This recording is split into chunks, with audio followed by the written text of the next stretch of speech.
Salam cerdas. Nah, kita berjumpa lagi di channel ini, masih dengan saya Samuel Daci. Nah, kali ini kita masih membahas aplikasi akuntansi ya, yaitu Accurate. Nah, topik kita untuk Accurate ya, yaitu Accurate bagian yang keenam tentang persediaan ya atau inventory. Nah, bagi adik-adik mahasiswa yang sedang belajar Accurate dan juga bagi sobat cerdas yang belum menonton Accurate bagian yang pertama sampai yang kelima, nah silakan ya ditonton videonya di channel ini sehingga Anda lebih mudah untuk memahaminya. Dan bagi yang belum subscribe ya, nah silakan di subscribe channel ini sehingga channel ini semakin berkembang berbagi ilmu kepada sesama. Terima kasih. Nah kalau begitu, kita langsung saja ke pembahasannya.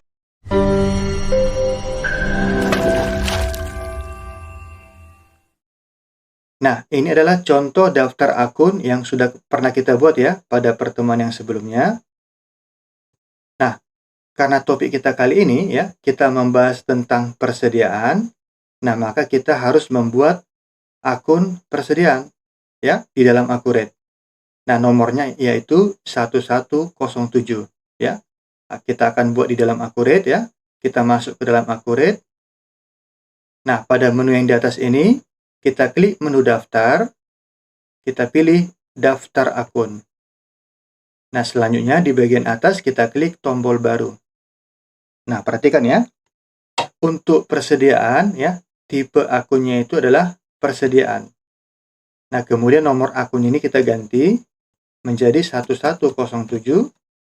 Nah, namanya adalah persediaan ya. Persediaan. Nah, kemudian untuk saldo awalnya ini kita kosongkan. Karena nanti ini ya, saldo awal ini akan berasal dari data persediaan yang akan kita buat. Itu ya. Nah, kalau sudah kita klik tombol OK. Nah, itu ya untuk membuat akun persediaan di dalam Accurate. Nah, berikutnya ya. Ini adalah contoh daftar persediaan yang akan kita buat ya untuk topik kita kali ini. Nah, di sini saya sudah membuat contohnya ya. Ada kategori ya, ada juga nama persediaannya, ada jumlah ya, harga beli, kemudian harga jual, ada pajaknya ya. Dan juga di sini ada total harga. Nah, total harga ini berasal dari ya jumlah dikali harga beli ya. Maka inilah total harganya. Nah, total harga ini kita jumlahkan keseluruhan, maka nilainya adalah sebesar 37.950.000. Nah, nilai inilah yang merupakan nilai persediaan ya. Ini nanti akan masuk menjadi saldo awal untuk akun persediaan. Itu ya. Nah, sekarang langkah-langkah untuk membuat data persediaan. Nah, jadi ada 4 langkah ya. Langkah yang pertama, kita men-setting ya, atau memilih akun persediaan yang akan digunakan. Nah, langkah yang kedua, kita membuat pajak PPN ya, atau pajak pertambahan nilai. Nah, langkah yang ketiga, kita membuat kategori persediaan. Langkah yang keempat, kita membuat data persediaannya. Nah, kita mulai dari langkah yang pertama, yaitu men-setting akun persediaan yang akan kita gunakan. Nah, caranya, ya, diklik menu persiapan, kemudian dipilih preferensi. Nah, kemudian diklik akun default barang. Nah, pada bagian akun persediaannya, nah dipilih nama akun persediaan yang digunakan. Nah, maka kita perhatikan ya, kita masuk ke dalam Accurate. Nah, maka pada menu yang di atas ini, kita klik menu persiapan, kemudian preferensi. Nah, pada kotak ini ya, pada kotak ini kita pilih akun default barang. Nah, maka pada bagian akun persediaan ini, nah di sini kita ganti nama akunnya ya, kita pilih persediaan ya. Inilah nama akun yang akan kita gunakan untuk persediaannya. Nah, kalau sudah, kita klik tombol OK. Nah, itu ya. itu untuk men-setting atau memilih nama akun presiden yang akan kita gunakan. Nah, selanjutnya ya, langkah yang kedua, kita membuat pajak PPN atau pajak pertambahan nilai. Nah, caranya ya, dari menu daftar, dipilih daftar lain, kemudian diklik kode pajak. Nah, selanjutnya diklik tombol baru. Nah, kita masuk ke dalam Accurate. Nah, maka pada menu yang di atas ini, kita klik menu daftar, kemudian kita pilih daftar lain, kemudian klik kode pajak. Nah, perhatikan di sini ya. Di sini kita sudah memiliki pajak pertambahan nilai ya. Nah, pajak ini sudah pernah kita buat pada pertemuan yang sebelumnya ya. Jadi, untuk kali ini kita tidak usah lagi membuatnya ya, karena sudah pernah kita buat. Itu ya. Nah, selanjutnya langkah yang ketiga ya, kita membuat kategori persediaan. Nah, caranya ya, dari menu daftar, kita klik persediaan, kemudian diklik kategori barang. Nah, selanjutnya diklik tombol baru, ya. Nah, maka dari contoh kita ini ya, contoh daftar presiden ini, kalau kita perhatikan ya, di sini saya buat contohnya adalah tentang pakaian. Nah, maka di sini saya buatkan ada dua kategori ya, yaitu kemeja pria dan juga kemeja wanita. Inilah kategori yang akan kita buatkan di dalam Accurate-nya. Nah, kita masuk ke dalam Accurate. Nah, kemudian pada menu yang di atas ini, kita klik menu daftar, kemudian kita pilih persediaan, kemudian diklik ini ya, kategori barang. Nah, selanjutnya di atas kita klik tombol baru. Nah, maka pada bagian name, kita ketikkan yang pertama adalah pakaian pria. Selanjutnya diklik tombol OK. Kemudian kita klik lagi tombol baru. Nah, kategori berikutnya adalah pakaian wanita. Kemudian kita klik OK. Selanjutnya kita klik tombol perbarui. Nah, inilah kategori ya presiden yang barusan kita buat. Begitu ya. Nah, langkah yang keempat ya, kita membuat data persediaan. Nah, caranya ya, dari menu daftar, diklik barang dan jasa. Nah, selanjutnya diklik tombol baru ya. Nah, maka kita masuk ke dalam Accurate. Nah, maka pada menu yang di atas ini, kita klik menu daftar, kemudian kita klik barang dan jasa. Nah, selanjutnya kita klik tombol baru. Nah, perhatikan ya, mengenai tampilannya. Nah, yang pertama di sini ada tipe barang ya. Nah, kalau kita pilih ya, jika kita pilih di sini persediaan, artinya ya, barang dagangan tersebut ya, atau presiden tersebut dibuat ya, atau dibeli untuk dijual kembali. Nah, kemudian non persediaan ini maksudnya barang itu ya, atau produk tersebut itu digunakan oleh perusahaan ya, jadi tidak dijual. Nah, selanjutnya di sini service, jika ya produk tersebut dalam bentuk jasa ya, produk jasa. Nah, karena dari contoh kita tadi, yaitu barang dagangan, yang tujuannya nanti akan dijual, maka yang kita pilih di sini tipenya adalah persediaan. Nah, selanjutnya di bagian bawah ada nomor barang. Nah, nomor barang ini ya sudah disediakan ya. Ini boleh kita ganti ya. Boleh juga ini yang kita gunakan ya. Nah, kemudian pada di bagian bawah ini ada keterangan ya. Nah, pada kotak ini kita ketikkan apa nama persediaannya ya, beserta dengan keterangan-keterangan yang lain ya tentang persediaan tersebut. Nah, selanjutnya di bagian bawah di sini ada kategori. Nah, di sini kita pilih kategori persediaan tersebut. Nah, kemudian di sini ada kuantitas. Di sini kita masukkan jumlah persediaan tersebut ya. Nah, unit ini adalah satuannya. Kemudian ini ada harga per unit. Di sini kita masukkan harga beli ya. Harga beli persediaan tersebut ya. Harga per unitnya. Nah, kemudian di bagian bawah ini ada harga pokok. Nah, harga pokok ini berasal dari harga per unit dikali kuantitas ya, dikali dengan jumlah. Nah, selanjutnya setelah ini kita lengkapi, maka di bagian atas ini kita klik penjualan dan pembelian. Nah, pada bagian informasi penjualan ya, yang pertama di sini di bagian harga jual, di sini kita masukkan harga jual untuk persediaan. Kemudian di sini diskonnya ya. Jadi jika kita menerapkan diskon ya, diskon penjualan terhadap barang tersebut, maka di sini bisa kita masukkan berapa persen diskonnya. Nah, kemudian di bagian bawah ya, kode pajak ya, kode pajak penjualan ya. Kode pajak apa yang digunakan pada saat terjadinya transaksi penjualan. Nah, kemudian di bagian bawah ini ada informasi pembelian.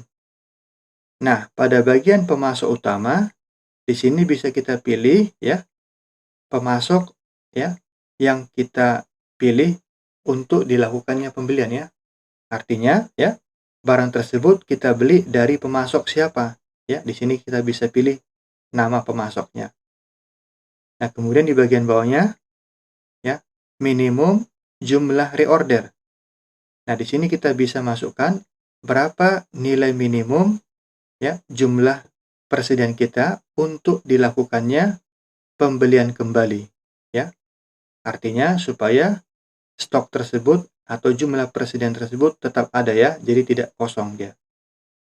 Nah, selanjutnya di bagian bawah ya, kode pajak pembelian. Nah, di sini kita bisa masukkan ya, kode pajak apa yang diterapkan pada saat kita membeli barang tersebut. Itu ya. Nah, itulah mengenai tampilan daripada data persediaan tersebut ya. Semoga dapat dipahami ya. Nah, sekarang kita mulai dari contoh pertama ya. Nah, kategorinya adalah kemeja pria. Nama persediaannya ya, alisan XL biru.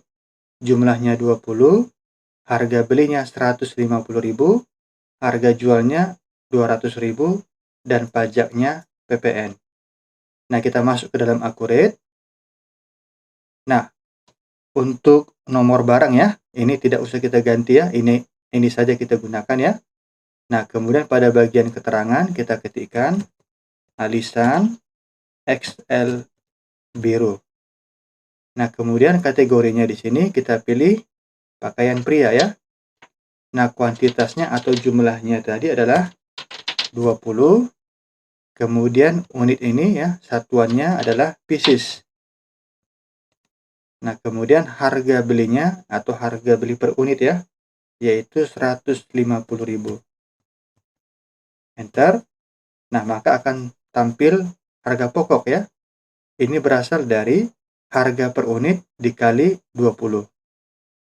Nah, selanjutnya di atas ini kita klik penjualan pembelian. Nah, pada bagian harga jual kita ketikkan 200.000. Nah, kemudian untuk diskon ini kita kosongkan ya. Kita tidak membuat diskon ya. Nah, selanjutnya pada kode pajak penjualan kita ketikkan 1 ya, itu untuk pajak pertambahan nilai ya. Nah, kemudian pada pemasok utama ini ya, kita pilih pemasok ya, pemasok utama pada saat kita melakukan pembelian ya terhadap barang ini. Nah, misalnya sebagai contoh adalah Chevelaris. Nah, kemudian minimal jumlah ya, minimal jumlah reorder ini kita kosongkan saja. Nah, kemudian kode pajak pembelian ini kita ketikkan 1 ya. Jadi pada saat dilakukan pembelian barang tersebut, pajak yang diterapkan adalah pajak PPN ya, pajak pertambahan nilai. Nah, kalau sudah, kita klik tombol berikut. Nah, selanjutnya ya, contoh yang berikutnya. Kategorinya ya, kemeja pria. Nama persediaannya alisan L putih. Jumlahnya 25. Harganya ya, harga beli 160.000. Harga jual 210.000 dan pajaknya PPN. kita masuk ke dalam Accurate. Nah, maka kita ketikkan ya alisan L putih. Nah, kemudian kategorinya ini adalah pakaian pria. Nah, kuantitasnya 25 ya. Kemudian unitnya adalah pieces. Nah, harga per unit 160.000. Nah, selanjutnya di atas kita klik penjualan pembelian. Nah, harga jualnya adalah 210.000. Nah, kode pajaknya angka 1 ya.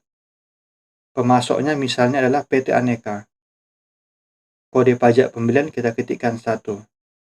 Kalau sudah, kita klik tombol berikut. Nah, selanjutnya yang ketiga ya. Nah, kategorinya kemeja pria juga ya. Nah, nama persediaannya Manly M hitam. Jumlahnya 30, harga beli 180.000, harga jual 250.000, pajaknya PPN. Nah, kita masuk ke dalam Accurate. Nah, maka di sini keterangannya Manly M hitam. Kategorinya pakaian pria. Kuantitasnya 30. Satuannya pieces. Harga beli per unit 180.000. Kemudian penjualan pembelian, harga jualnya yaitu 250.000. Pajaknya 1 ya, PPN. Pemasoknya misalnya adalah PT Raharja. Kita klik berikut. Nah, berikutnya yang keempat ya. Nah, kategorinya kemeja wanita ya. Nah, nama persediaannya Zahra XL merah. Jumlahnya 25, harga belinya 300.000, harga jualnya 400.000, pajaknya PPN. Nah, kita masuk ke dalam Accurate. Nah, kita ketikkan Zahra XL merah. Nah, ini kategorinya adalah pakaian wanita ya. Nah, jumlahnya adalah 25. Satuannya pieces. Harga per unit 300.000. Nah, selanjutnya kita klik penjualan pembelian.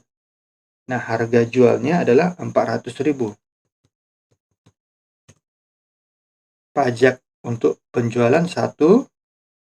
Pemasoknya misalnya adalah UD Jayala. Kemudian kode pajak pembelian angka 1 ya, pajak pertambahan nilai.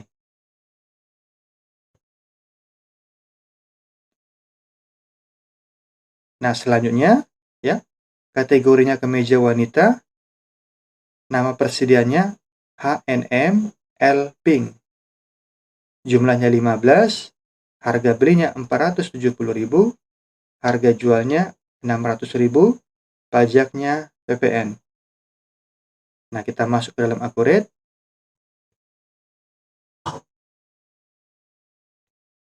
Nah, kita ketikkan H&M L Pink. Nah, ini kategorinya pakaian wanita. Nah, kuantitasnya adalah 15 ya. Satuannya pieces. Harga per unit 470.000. Kemudian penjualan pembelian, harga jualnya 600.000. Kode pajak penjualan 1. Nah, pemasoknya misalnya kita pilih Sevelaris ya. Kode pajak pembelian kita ketikkan 1. Kita klik berikut. Nah, selanjutnya ya kategorinya kemeja wanita. Nah, nama persediaannya Gucci M hijau. Nah, jumlahnya 20.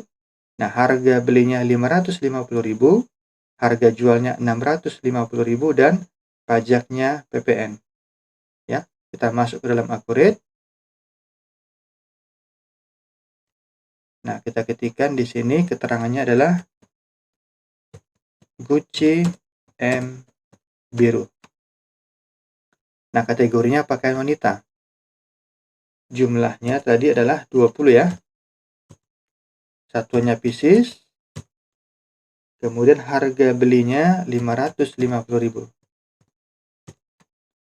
Kemudian untuk harga jualnya adalah 650.000.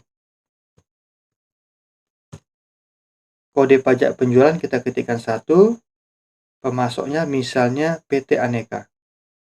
Kode pajak pembelian kita ketikkan 1. Nah, kalau sudah kita klik tombol OK ya, karena ini adalah untuk persediaan yang terakhir ya. Kita klik tombol OK. Nah, kalau sudah ya, maka di bagian atas ini kita klik tombol perbaharui. Nah, inilah ya daftar persediaan yang barusan kita kerjakan tadi. Yang ini ya. Oke. Nah, itulah cara kita untuk membuat data persediaan. Nah, sekarang ya, untuk total keseluruhannya yaitu sebesar 37.950.000. Nah, ini merupakan nilai daripada persediaan. Nah, maka kita harus periksa ya ke dalam Accurate. Apakah nilai persediaannya sudah menjadi 37.950.000. Nah, kita masuk ke dalam Accurate. Nah, selanjutnya kita masuk ke daftar akun ya. Dari menu daftar, kita pilih daftar akun. Selanjutnya, di bagian atas ini kita klik tombol perbarui. Nah, maka perhatikan di sini. Nah, ini dia persediaannya. Ya. Persediaannya di sini ya. Nilainya adalah sebesar ini. 37.950.000. Itu ya. Nah, itulah cara kita untuk membuat data persediaan di dalam Accurate-nya. Gampang ya? Nah, semoga dapat dipahami. Nah, saya kira itu dulu topik kita kali ini ya. Semoga bermanfaat ya. Nah, saya mau mengingatkan bagi adik-adik mahasiswa yang sedang belajar Accurate, nah silakan dilihat ya, diulang-ulang kembali sehingga Anda lebih mudah untuk memahaminya. Nah, kalau begitu ya, cukup sekian dulu. Kita akan berjumpa kembali pada topik-topik yang akan datang. Terima kasih.